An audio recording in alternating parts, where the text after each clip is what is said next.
예레미야 17장 1에서 27절 말씀입니다.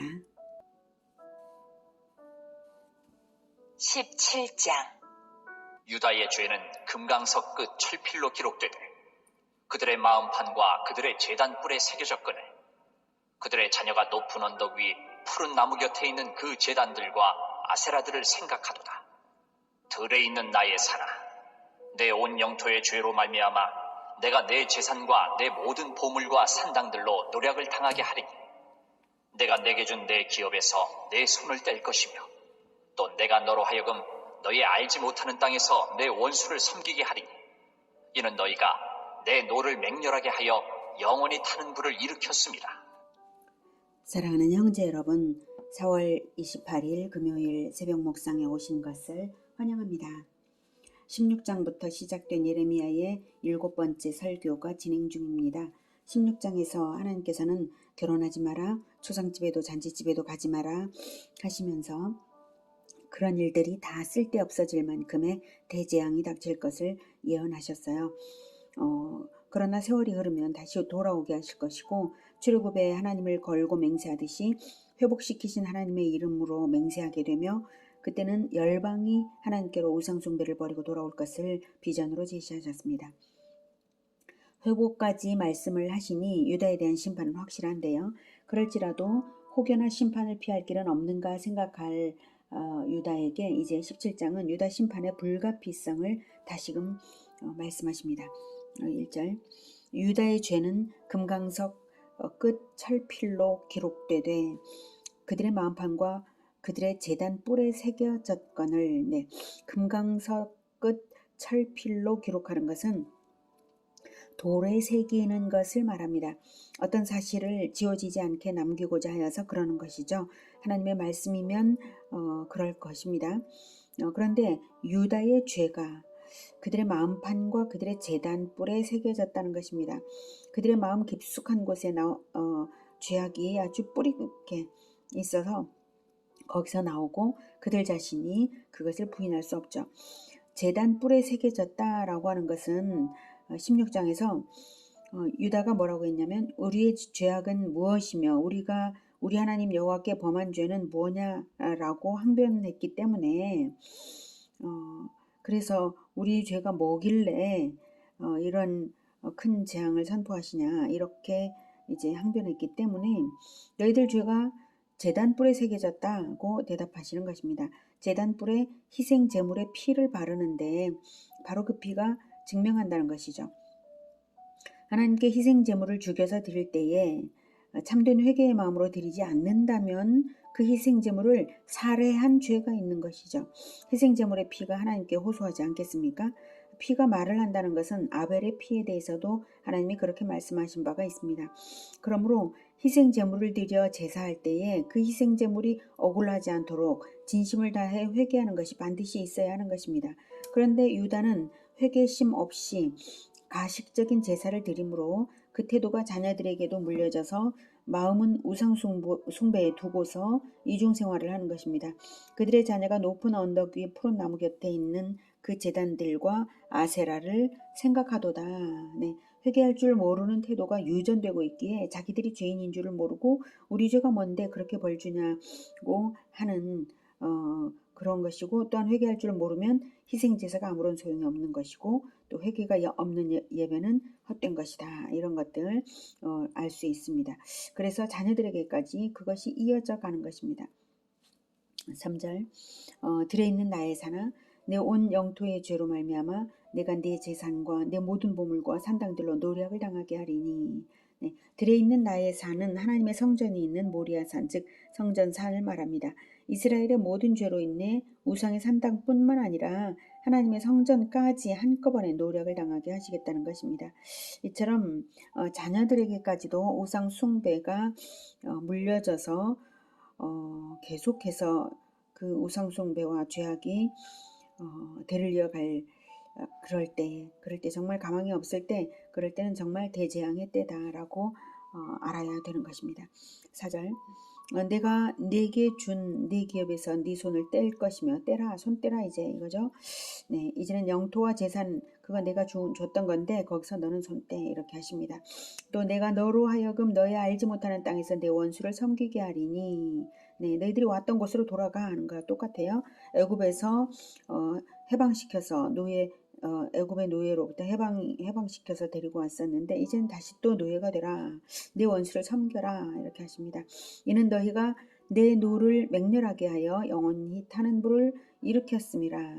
너희들은 이곳에서 영원히 살 것이라는 착각을 가졌었는데 그렇지 않다 이제 그렇지 않다죠. 하나님께서 주셨기 때문에 자기들은 그곳에서 영원히 살 것이다 이렇게 유다 백성들은 생각을 했어요. 그러나 그게 착각인 이유를 말씀하십니다. 5절부터. 여호와께서 이와 같이 말씀하시니라. 무릇 사람을 믿으며 육신으로 그의 힘을 삼고 마음이 여호와에게서 떠난 그 사람은 저주를 받을 것이라. 그는 사막의 떨기나무 같아서 좋은 일이 오는 것을 보지 못하고 광야 간조한 곳 건건한 땅 사람이 살지 않는 땅에 살리라. 그러나 물은 여호와를 의지하며 여호와를 의뢰하는 그 사람은 복을 받을 것이라. 그는 물가에 심어진 나무가 그 뿌리를 강변에 뻗치고 더위가 올지라도 두려워하지 아니하며 그 잎이 청청하며 가무는 해에도 걱정이 없고 결실이 그치지 아니함 같으리라. 네, 여호와의 기업을 차지하려면 여호와께 의지하며 연합해야 하는 것이지 다른 것을 의지하고 연합하면서 기업은 여호와의 것을 차지하고 있을 수는 없는 것이죠. 진리를 분명하게 보여주시는 것입니다. 그래서 6절에 5절에 무릇 사람을 믿으며 육신으로 그의 힘을 삼고 마음이 여호와에게서 떠난 그 사람은 저주를 받을 것이라 라고 이유를 분명히 밝히십니다. 심판의 이유를 마음이 떠났다 이거죠.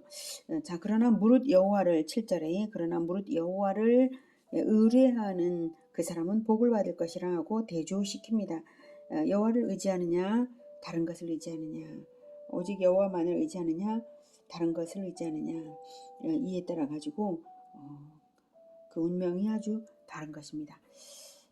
8절에 여호와를 의지하는 사람은 어떤 사람이냐면 어떻게 되냐면 그는 물가에 심어진 나무가 그 뿌리를 강변에 뻗치고 더위가 올지라도 두려워하지 아니하며 그 잎이 청청하며 가무는 해에도 걱정이 없고 결실이 그치지 아니함 같으리라.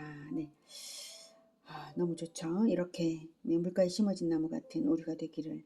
그래서 겨울이 가무는 해에도 또는 더위가 올지라도 겨울이 올지라도 걱정 없이 결실이 그치지 아니하는 그런 우리가 될 수 있기를 기원합니다. 오직 하나님을 의지하여 결실을 보장받는 하나님의 사람들 그렇게 살아가시기를 축복합니다. 자, 그런데 하나님만 의지하며 하나님의 사람들로 살아간다는 것은 무엇일까요? 그것은 행위에만 있는 것이 결코 아닙니다. 근본이 고침을 받아야만 함을 9절부터 말씀하십니다. 만물보다 거짓되고 심히 부패한 것은 마음이라. 누가 능히 이를 알리오마는 나 여호와는 심장을 살피며 폐부를 시험하고 각각 그의 행위와 그의 행실대로 보응하나니 불의로 치부하는 자는 자고새가 낫지 아니한 알을 품은 같아서 그의 중년에 그것이 떠나겠고 마침내 어리석은 자가 되리라. 영화로우신 보좌여 시작부터 높이 계시며 우리의 성소이시며 이스라엘의 소망이신 여호와여 무릇 주를 버리는 자는 다 수치를 당할 것이라. 무릇 여호와를 떠나는 자는 흙의 기록이 되오리니 이는 생수의 근원이신 여호와를 버림이니이다. 여호와여 주는 나의 찬송이시오니 나를 고치소서. 그리하시면 내가 낫겠나이다. 나를 구원하소서. 그리하시면 내가 구원을 얻으리이다. 네, 선지자가 14절에 나를 고치소서 그리하시면 내가 낫겠나이다. 나를 구원하소서 그리하시면 내가 구원을 얻으리이다 하는 것은 오직 고침받고자 하나님을 가까이 하는 그것만이 해결책이 있기 때문입니다. 나를 고치는 것이 나 스스로는 안 되는 일입니다. 그 누구도 나를 고칠 자는 없고 오직 하나님만이 나를 고치실 수 있습니다. 왜냐하면 나를 지으신 분이시고 또 내가 어떻게 고장나 있는지를 유일하게 아시는 분이시기 때문입니다. 그리고 하나님께 나를 고쳐주시도록 내어드려야 고침도 받고 모든 문제가 해결되는 것이지 고침받는 이것 없이 다른 어떤 것도 해결될 수 없기 때문입니다. 9절에서 만물보다 거짓되고 심히 부패한 것은 마음이라 누가 능히 이를 알리오마는 이랬죠. 인간은 날 때부터 죄를 가지고 태어났습니다. 죄로 오염된 상태에서 아담과 하와가 출산을 시작했잖아요. 인간은 죄를 운명으로 가지고 태어났습니다.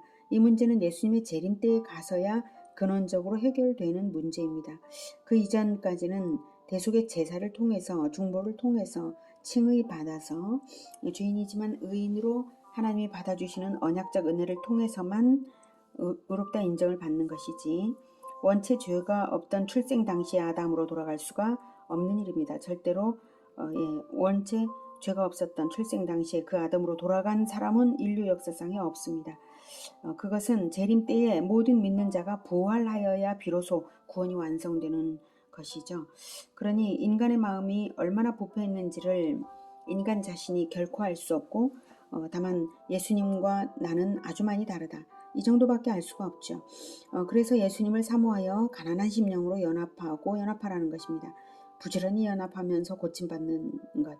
그러면서 고침받으며 사는 그것만이 해결책이기에 선지자는 나를 고치소서 그리하면 낫겠나이다 구원을 얻으리이다 했던 것입니다. 아무도 자기 마음이 얼마나 부패했는지를 알 수 없습니다. 그래서 자기 마음에 속고 삽니다. 그러니 자기 실상을 자기가 모르는데 어떻게 스스로 고칠 수 없잖아요. 그래서 하나님께 나를 고쳐달라고 하는 수밖에는 다른 수가 없는 것입니다.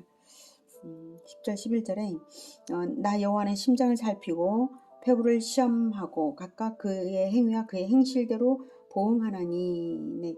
광선 같은 눈으로 심장과 폐부를 시험하십니다. 그래서 원인 문제를 아십니다. 하나님은.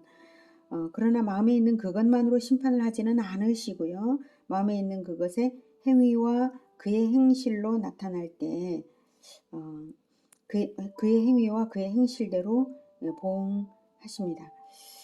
하나님의 보응은 자연계의 생태에서 예시한 것이 바로 자고새입니다. 11절에 자고새가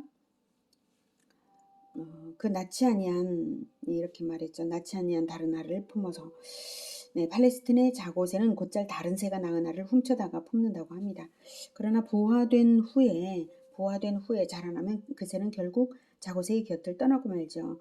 그렇듯 남의 소유를 빼앗아 축제한 자의 소유가 끝까지 남아있을 수 없다는 것입니다.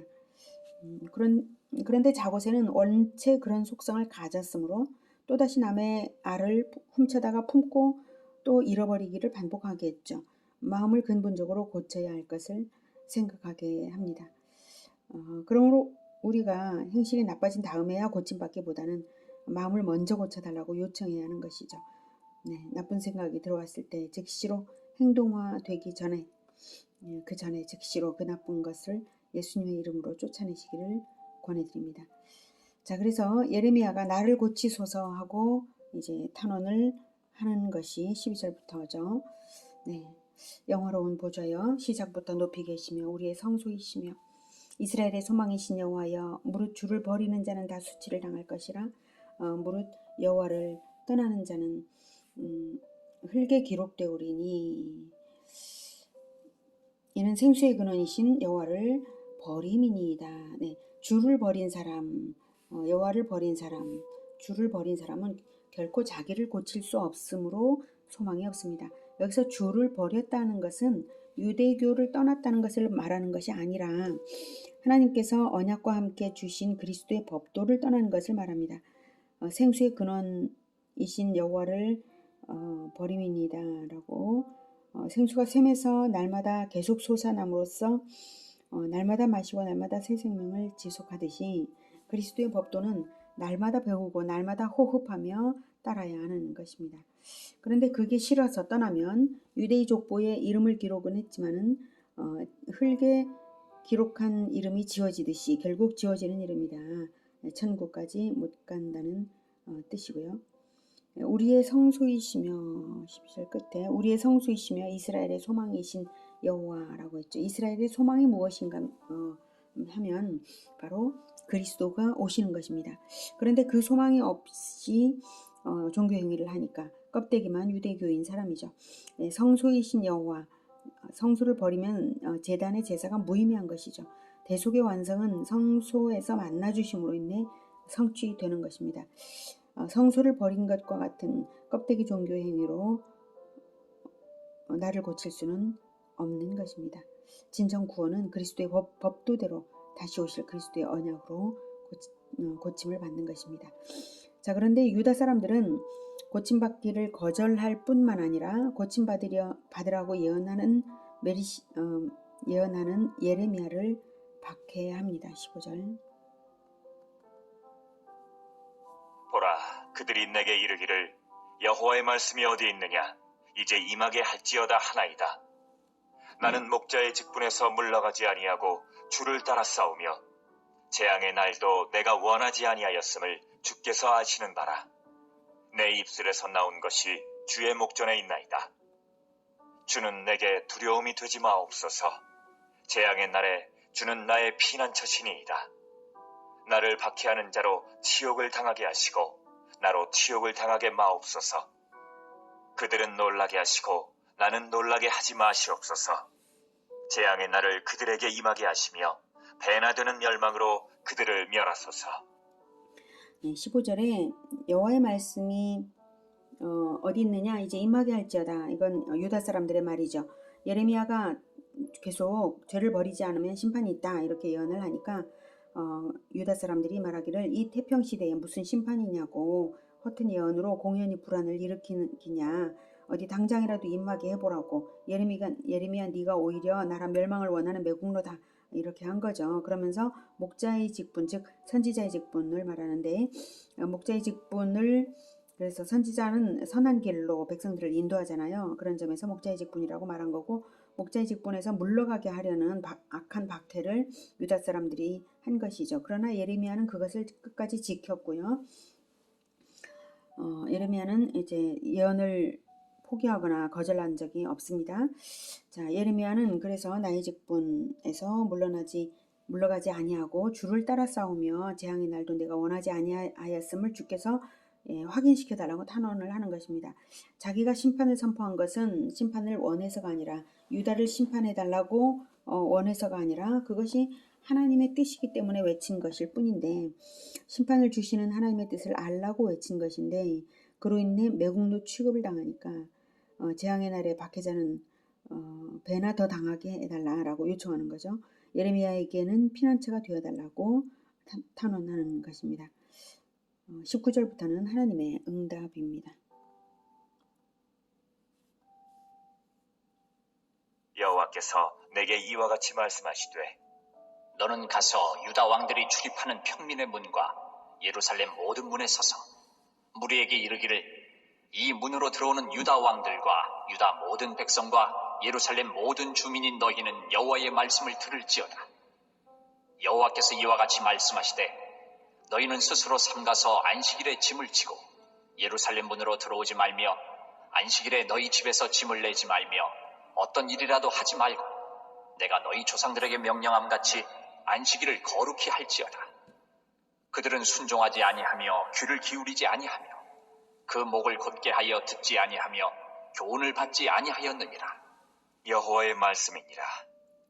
너희가 만일 삼가 나를 순종하여 안식일에 짐을 지고 이 성문으로 들어오지 아니하며 안식일을 거룩히 하여 어떤 일이라도 하지 아니하면 다윗의 왕위에 앉아있는 왕들과 고관들이 병거와 말을 타고 이 성문으로 들어오되 그들과 유다 모든 백성과 예루살렘 주민들이 함께 그리할 것이요 이 성은 영원히 있을 것이며 사람들이 유다 성읍들과 예루살렘에 둘린 곳들과 베냐민 땅과 평지와 산지와 네겝으로부터 와서 번제와 희생과 소제와 유향과 감사제물을 여호와의 성전에 가져오려니와 그러나 만일 너희가 나를 순종하지 아니하고 안식일을 거룩되게 아니하여 안식일에 짐을 지고 예루살렘 문으로 들어오면 내가 성문에 불을 놓아 예루살렘 궁전을 삼키게 하리니 그 불이 꺼지지 아니하리라 하셨다 할지니라 하시니라.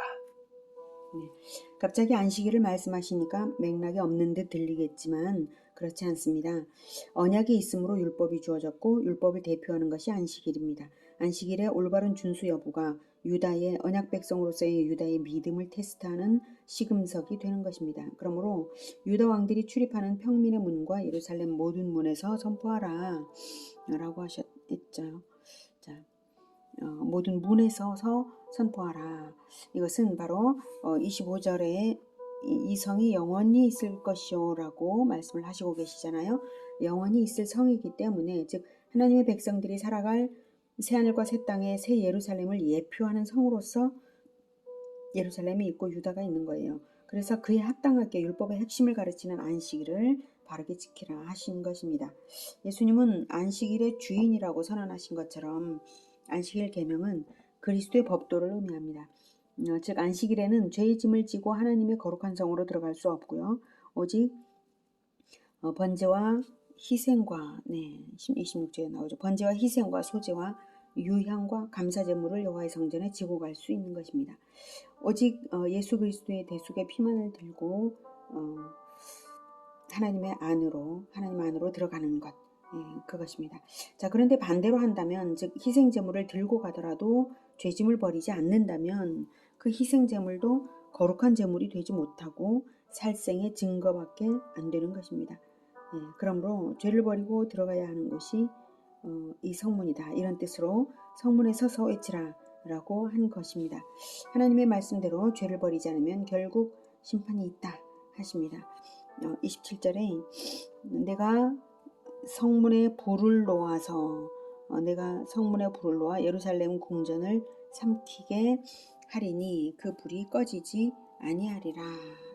다시 심판을 말씀하시긴 하였지만 분명한 것은 안식일 계명으로 대표되는 율법을 지키면 구원이 있음을 분명히 보여주는 말씀입니다.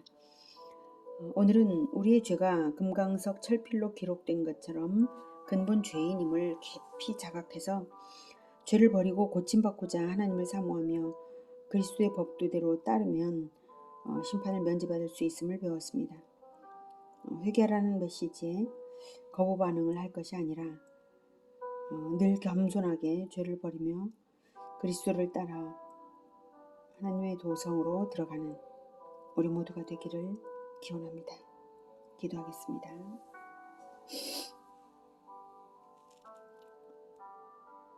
하나님, 죄를 회개하라는 말은 우리 귀에 거슬리기가 쉬운데 오직 하나님께서는 죄 없으신 예수님을 보내셔서 죄인으로 오해받게 하시고 조롱당하게 하셨습니다.